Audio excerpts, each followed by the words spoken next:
First of all, what a great day to be an American, right? I am in good company because I have to tell you that I bleed the red, white, and blue every day. I had my shorts on, you'd see this prosthetic leg that has the colors of our great nation and the understanding that freedom and sacrifice is not free.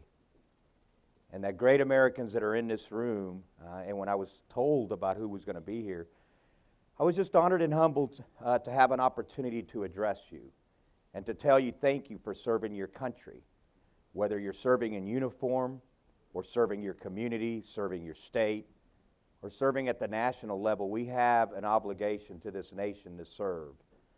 And serve proudly because guess what? We're Americans. And so today I want to tell you a little bit about who I am, what I'm all about, tell you a little bit about leadership and how important that is in the roles that you all play, and then also tell you a little bit about taking the leap of faith and creating something very powerful for this nation and not giving up on life. And what that means is that we would start a foundation to honor the sacrifices, educate the legacy of those that have fought in combat and certainly come back like me, or their loved one pays the ultimate sacrifice for our freedom, that we have an obligation to take care of their children and their spouses. And by providing education through the Folds of Honor Foundation, today we've been able to award over 10,000 scholarships, and we've been able to raise $75 million in 8 short years. So I know something about fundraising, by the way. So if you ever need that, let me know. I'll help you out.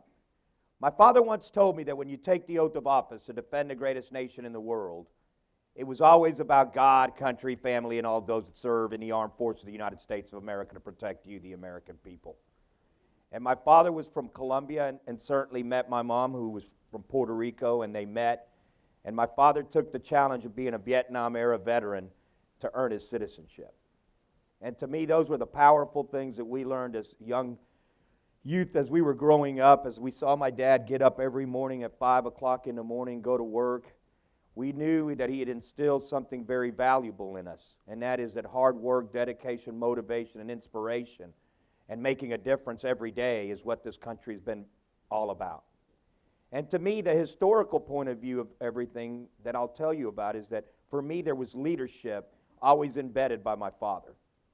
Whether it was actually getting an opportunity to hear Ronald Reagan speak, to making sure that people in the leadership positions of our country, that we understood where they were going and what they were all about.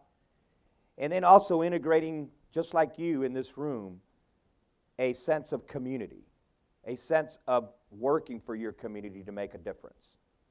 And so my story begins really on August 17th of 2004. Because it was on that day when I would hit an improvised explosive device, a roadside bomb that would change my life forever. It would be the best thing that would ever happen to me, because one thing was clear about that day.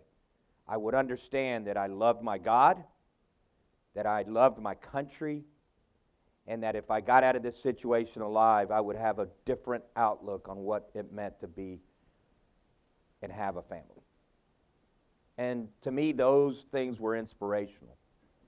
Because as I was there in Iraq, training in the Iraqi army, getting them combat capable, getting them ready to basically take ownership of their country, and I got to tell you, we did an outstanding job back then. And of course, we've messed some things up since then. But the thing that inspired me most was the fact that we were giving these individuals the tools and the resources to take ownership of their country. And through that process, no matter what anybody says about the war, whether it's positive or negative, to me, we were there making a difference, doing something purposeful. And that's the way I've always got to look at it. And all my comrades looked at it that way too. Because our morale was high, but more importantly, we understood that at the end of the day, we'd leave no one behind on the field of battle, so help us God.